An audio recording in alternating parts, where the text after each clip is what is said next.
Quezon, 10 lawin ang pinakawalan sa bundok ng Banahaw. Sa English po, ang tawag sa mga ibong yan ay Brahminy kite. 1 linggo munang sumailalim sa rehabilitation ng mga lawin. Pagkatapos, unti-unting binuksan ang kulungan ng mga ito para sila'y pakawalan. Ayon sa Philippines Raptors Conservation Program, ang mga lawin ay galing sa iba't ibang bahagi ng Luzon. Posible raw mapabilang sa endangered species sa mga lawin kung patuloy pa rin ang paghuli at pagpatay sa mga ito. Chika Minute! Hindi nga raw sa Baguio kundi sa India ikinasal sina Robin Padilla at Mariel Rodriguez. Last month pa raw nangyari ang kasalan sa bayan kung saan naroon ang famous na Taj Mahal. Sulya pa ng picture sina Robin at Mariel sa India sa chika ni Nelson Canlas. Lalabas sa October issue ng mga magazine na The Buzz at Star Studio ang mga litratong ito ni na Robin Padilla at Mariel Rodriguez. Kuha nung 1 buwan nang magpunta sila sa India. Ngayon umami na sa publiko ang dalawa na habang naroon sa India ay nagpakasal na sila. Ginawa raw ito noong August 19 sa bayan ng Agra kung saan matatagpuan ang Taj Mahal. Ayon sa ilang kasama ni na Mariel at Robin doon, wala silang naging ideya na may naganap na palang kasalan. Ang unang plano lang daw ay magpa-photoshoot si Robin doon. Pero tila nagbago ang ihip ng hangin nang mamiss daw ni Binoy ang kasintahan, kaya niyaya niya si Mariel na sumunod sa India.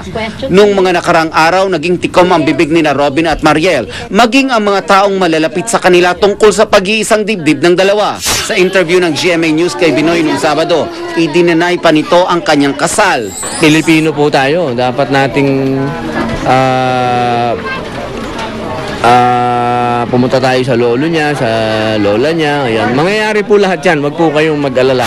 Gayunman, umamin man o hindi, iisa ang naging damdamin ng mga anak ni Robin tungkol sa kanilang bagong stepmother. Basta masaya po siya, masaya na rin po kami. How are you and Tita Mariel? We're good. They look very happy together and kung saan naman masaya ang papa ko, dun po ako. Nelson Canlas updated sa Showbiz Happenings. Mga kapuso, mag-iisang taon na po mula ng manalasang Bagyong Ondoy. May babala po ang isang eksperto, hindi malayong maulit ang singlaking pinsala sa mga lugar na hindi raw dapat tinayuan ng mga bahay at gusali. Nakatutok si Rida Reyes. Isa ang Providence Village sa Marikina sa mga lugar na pinakamatinding hinagupit ng Bagyong Ondoy. 1 taon matapos ang trahedya, ito na ngayon ang mukha ng Provident Village. Kung hindi abandonado ang mga bahay, ibinenta na sa bagsak presyong halaga. Ang 1,000 square meters na bahay na ito halimbawa, 15 million pesos na lang ngayon mula sa dating selling price nito na 25 million pesos. Pero ang mga tulad ni Mang Bong, mas piniling manatili pa rin dito. At bilang paghahanda, pinadagdagan na niya ng isa pang floor ang bahay. Noong kasagsagan daw kasi ni Ondoy, binaha hanggang kalahati ng second floor ng kanilang bahay. Dito kasi lahat ng parang pinagpundaran ng father ko eh. So parang sayang eh. At least for now, kahit nag-uulan, meron kaming tatakbuhan ngayon. Although wag naman sana. Ang iba pang residente ng Provident, mayroon namang clean-up week. Wala raw makapagsasabi kung maulit pa ang trahedyang gaya ng idulot ni Ondoy, kaya ang tanging nilang magagawa ay maghanda. Kaunting ulan lang eh. Takot na kami dahil doon sa amin lugar doon, mababa yun. Ang simpleng paglilinis na ito, pagtulong din namin sa munisipalidad para magkaroon ng magandang yung mga tao ba? Paghanda na huwag na sanang maulit yung Ondoy. Pero ayon sa National Hydraulic Research Center, may mga lugar sa Metro Manila na sadyang hindi talaga dapat tinitirhan o tinatayuan ng gusali. Kabilang daw dyan ang Provident Village at ang kinatatayuan ng isa pang mall sa Marikina. In some areas, wala ka na magagawa. So you have to rethink whether you want to live there. Because you essentially contain the flood waters inside the village, which is like a river, a basin, no? Para bang batya. So, yun ang naging problema. Ayaw pang magkomento ng tinukoy na mall dahil hindi pa raw nila nakikita ang pag-aaral ng NHRC. Babala naman ng NHRC, bukod sa Marikina, dapat din daw maging handa ang Pasig, Cainta at iba pang bahagi ng Metro Manila. Isa raw paraan para di na maulit ang malaking sakuna ay ang pagsasaayos ng flood control system. Rida Reyes, nakatutok, 24 oras.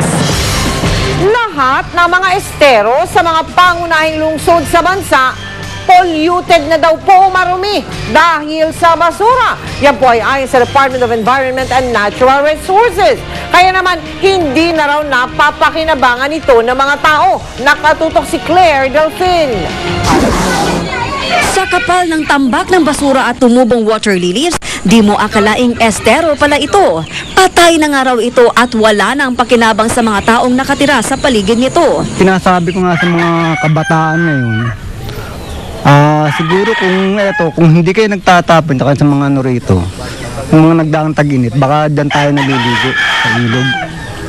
Baka nanguhuli pa tayo ng isda. Ang tubig kasama na ang basura sa esterong ito ay dadaloy papunta sa mga ilog, sa dagat at iba pang bodies of water. Kaya hindi na raw nakapagtataka kung bakit sa Pilipinas marami na rin sa ating malalaking ilog ang naghihingalo. Kabilang sa listahan ng Department of Environment and Natural Resources sa most polluted rivers, ang Ilog Parañaque, San Juan, Marikina at Pasig. 30% raw kasi ng uncollected garbage sa Metro Manila ay nauuwi sa mga ilog. Pero ayon sa DENR, hindi nag-iisa ang Metro Manila.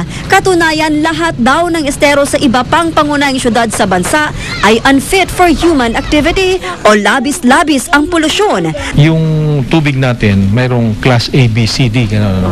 Yung class A is the water that you can somehow use and drink.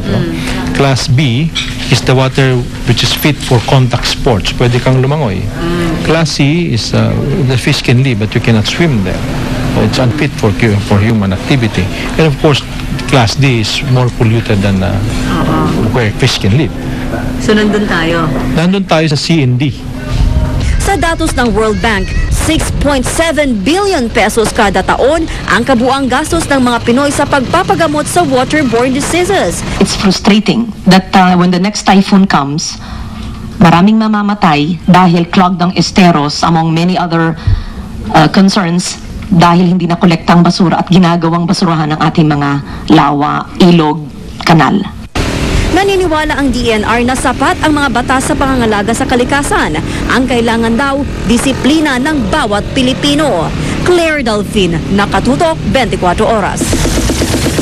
Kumakalat sa internet ang isang article tungkol sa umano'y pagkakahuli sa teen pop star na si Justin Bieber at PhilAm na si Jasmine Villegas na naghahalikan daw.